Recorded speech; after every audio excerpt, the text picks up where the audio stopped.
I'm Jeremy with Link Custom Painting, and it's 7:45 in the morning. In about 15 minutes, my team is going to arrive at this house to start a full interior paint job. And if you're watching this video, chances are one of two things has happened. Either you hired us and your project starts tomorrow and you have no idea what to expect, or you're thinking about hiring us and you want to know what actually happens on day one. So I'm going to walk you through what a professional interior paint job actually looks like on day one. What time we arrive, what we're doing, and most importantly, why we're doing it in that way. So let's get started. Now, if you're the homeowner, this is the moment where you might feel a little anxious. There are strangers about to be in your home for the next week. Totally normal feeling. So the very first thing we do before we bring a single thing inside is a formal introduction. I introduce every member of the crew to the homeowner by name. Why does this matter? Because you need to know who's in your home. You need to put faces to names. Then before we bring anything inside, we do a final walkthrough with the homeowner. This is the before we start, let's make sure we get everything 100% in line conversation. This takes about 10-15 minutes and we're covering 7 specific things. 1, color confirmation. We physically show the homeowner the paint cans. We confirm the color for each room. You'd be shocked how many times a homeowner says, wait, I thought we were doing the lighter gray in here. If you haven't decided on a color yet, there is still time because at this phase, we are still prepping everything. 2, sheen confirmation. We're confirming what sheen you're putting on your walls and what sheen we're using for the trim. Because once it's on the wall, you just can't change your mind without repainting. 3, scope boundaries. We walk through and confirm. Are we painting inside the closets? Are we leaving the picture hooks in the walls? Or are we removing them and repairing over those holes? These details need to be crystal clear. 4, furniture plan. We talk about what's getting moved where. Is there anything they don't want us to touch? Now's the time to say it. 5, pet and kid coordination. If you've got pets, we talk about the plan. Are they going to be in the backyard, a specific room? We need to know before we start opening doors. 6, daily schedule. We tell them what time we're arriving each day, what time we're wrapping up, and whether we'll need access if they're not home. 7, communication protocol. We tell them, if you have a question or a concern at any point today, here's who you talk to. Usually that's me or the lead painter. We don't want them wondering who to ask if something comes up. This 15-minute walkthrough prevents about 90% of the problems that happen on a paint job. It's not exciting, but it's essential. The walkthrough is done, and now we're moving furniture. For smaller, lighter furniture, chairs, side tables, lamps, we're moving those completely out of the room if possible. Usually into a room we're not painting, or sometimes into the garage. Why? Because even if we cover them, they're just in the way. And the clearer the room, the faster and more efficiently we can work. For larger furniture, couches, beds, dressers, we're moving those to the center of the room. But we're doing it carefully. We're not just dragging anything across the floors.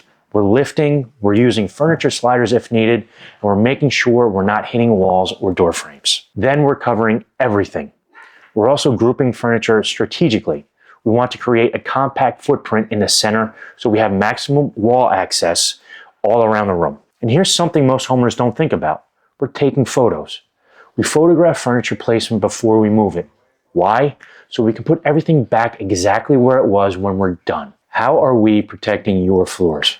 We're using a layered system. First, we're putting down rosin paper or brown contractor paper on all hard floors. We're taping the edges so it doesn't shift.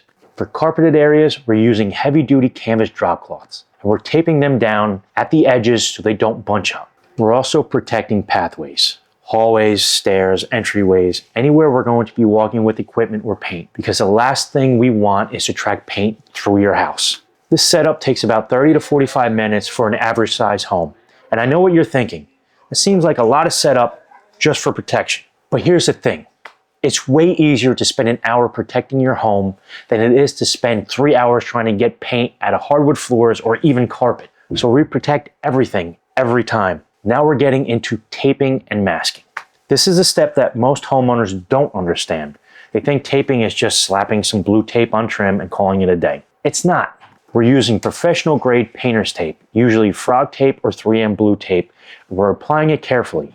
We're running our fingers across the edge to seal it in so paint doesn't bleed underneath. We're taping all the trim, baseboards, door casing, window casing, anywhere the wall meets the trim that we're not painting.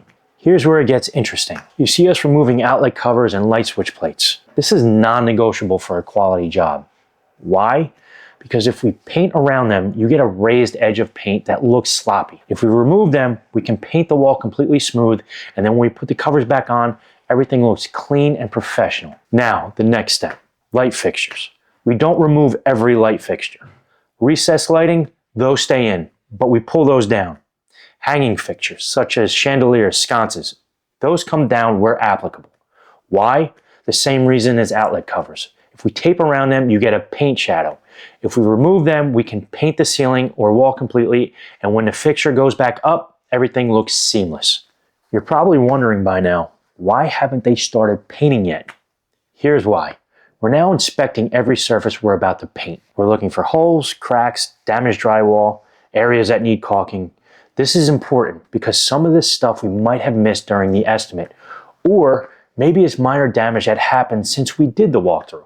Either way, we're identifying it now so we can fix it before we paint. And if we find something significant, let's say we find water damage or something that was there that wasn't there before, or a crack that's bigger than expected, we're stopping and talking to the homeowner. We're not just painting over problems, we're communicating, we're getting approval for additional repair work, we're making sure everyone is on the same page. After all this, we start priming and repair work. We're filling all the holes and cracks we identified. We're using spackle or joint compound. We're applying it smooth and in multiple coats. Then we're priming those repaired areas. This is critical. If we don't prime those patches, they'll show through your finish as a dull spot. It's called flashing and it looks terrible. We're also priming any stains, watermarks, or areas where the previous paint is questionable. We're using a stain blocking primer like Zinsser Cover Stain or Bin Primer to make sure nothing bleeds through. Here's what homeowners need to understand. We're not priming the entire room on day one, unless the whole room needs it. If the existing paint is in good shape, we don't need to prime everything, just the repairs and problem areas. But if the walls are in bad shape, or if we're making a dramatic color change, we may have to prime the entire room. The repair and priming process can take the rest of the afternoon, depending on how much work there is, and that's okay, because this is the foundation of your paint job. If we skip this, your final result will look amateur. It may not feel like much has happened because you're not seeing color on the walls, but let me tell you what actually happened. We protected your entire home, we did a final alignment walkthrough, we moved and protected all your furniture, we moved hardware and fixtures, we cleaned surfaces, we identified and repaired damage. We prime problem areas. That's the preparation process of a skilled labor that sets up everything else. And if we skipped any of those steps to rush into painting, you'd be unhappy with the final result. Before we leave, we're also doing a quick cleanup. We're sweeping up any debris, we're making sure walkways are clear, we're consolidating our tools and materials into one area so they're not all over your house. We're also doing a final walkthrough with the homeowner. We're showing them what we accomplished, we're telling them what to expect tomorrow, and we're answering any questions. So that's the preparation of our interior paint job, start to finish. And if you are watching this the night before your project starts, I hope you feel a lot more confident now. You know what to expect. You know why we're doing what we're doing. And you know that even though you won't see paint color on day one, we're laying the foundation for a job that's going to look incredible and last for years. The paint application, that's the easy part. It's everything that happens before the paint goes on that determines whether you paid for an amateur job or a professional job. If you found this helpful, hit that subscribe button. I'm on Instagram, Facebook, and TikTok as well for more content like this. And if you're in the Central Jersey area and you want a team that operates exactly like you saw today, transparent, professional, quality focused, reach out. Our link is in the description. Thanks for watching. I'll see you tomorrow when we actually start putting color on those walls.